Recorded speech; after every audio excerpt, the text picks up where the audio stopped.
There are actually two statements which are two different problems in the question.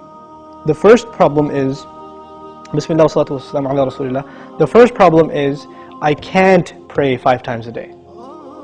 I can't do it. Now, I don't believe you. Whoever said I can't do it, I don't believe you. You know why? Because I believe Allah. And now I didn't say I believe in Allah. I said I believe Allah. There's a difference, right? I believe in Allah means I believe Allah exists. I believe in Him. But when I say I believe Allah, it means I believe what He says. He says, subhanahu wa ta'ala, لا يكلف الله نفسا إلا وسعها.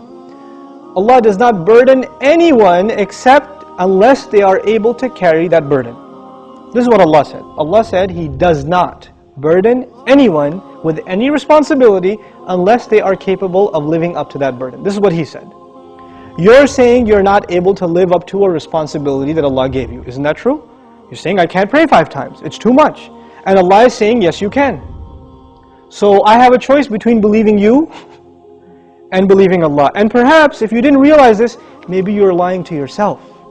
Maybe you've convinced yourself because of your laziness, because of your lack of will, that you don't want to pray 5 times. Maybe you have to, I can't judge you. I don't know what the problem is. But the problem, maybe you're ashamed to pray in front of non-Muslims. People can take 15-minute cigarette breaks at work, right? They can take a break and just go hang out, do whatever. You can't pray 5 times a day. SubhanAllah. In this part of the world, where I used to, when I used to work in New York City, I would see Muslims praying all over the place. In the middle of 5th Avenue, on the curb, the guy is making salah because it's time.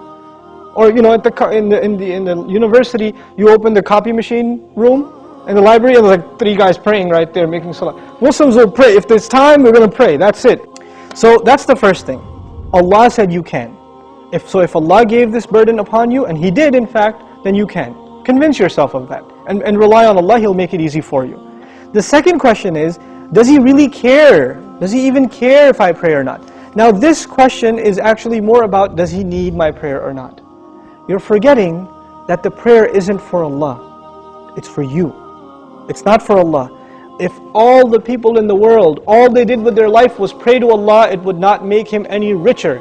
It wouldn't add to His kingdom because He already owns all of kingdom. And if no one mentioned Allah ever again, it doesn't diminish His dominion, His kingdom, His glory in any way. He doesn't need us. We need Him. We need Him. So the question is, do you feel like you need to pray? Do you feel like that's a need in your life? And if it's not, if you feel you're free of, begging Allah for His help, turning to Allah and submitting before His commandments, then that's a serious problem with your faith. It's become weak, and this question only came up because you've been distanced from Allah for so long that shaitan can come to you and say, yeah, I know you used to feel bad about not praying, let's just get rid of that bad feeling and replace it with, well, why do I have to pray anyway? That's the next phase of that disease. The first part was at least it was diagnosed, but at least you had some bad feeling. Guilt was still there. That's a gift from Allah.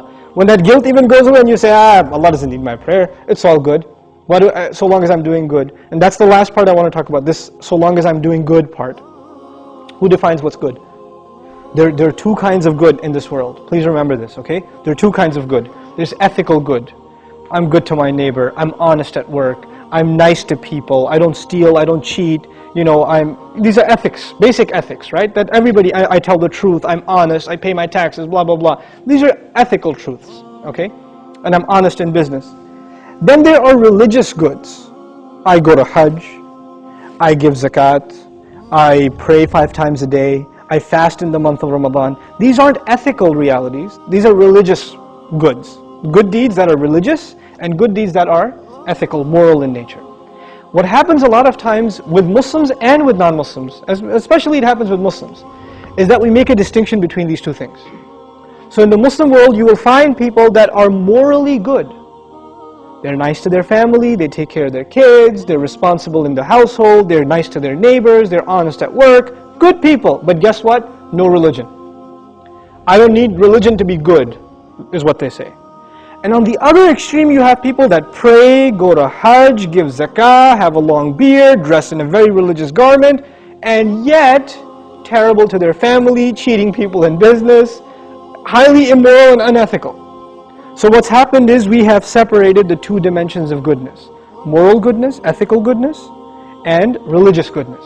What Allah does in the Quran is fuses them together in the ayah, this one ayah, it's called Ayatul Bir, the ayah of goodness. What does it mean to be good? If you study that ayah, it is a combination of two things. It's a combination of ethical principles like fulfilling your promises, being patient, perseverant, and also religious goodness, establishing the prayer, giving the zakah, right? So it's a combination of both of those things in one place. So if you think you are in a position to define what good is, most likely you're sticking to moral goodness and you're undermining religious goodness, like the rituals that Allah taught us. But what Allah wants is for us to have both at the same time. This is when a person is truly good. Otherwise, you're not really good. You have defined goodness for yourself and you have rejected Allah's definition of it. But we turn to Allah for guidance because we can't define things for ourselves. We want Him to define them for us. Inshallah ta'ala.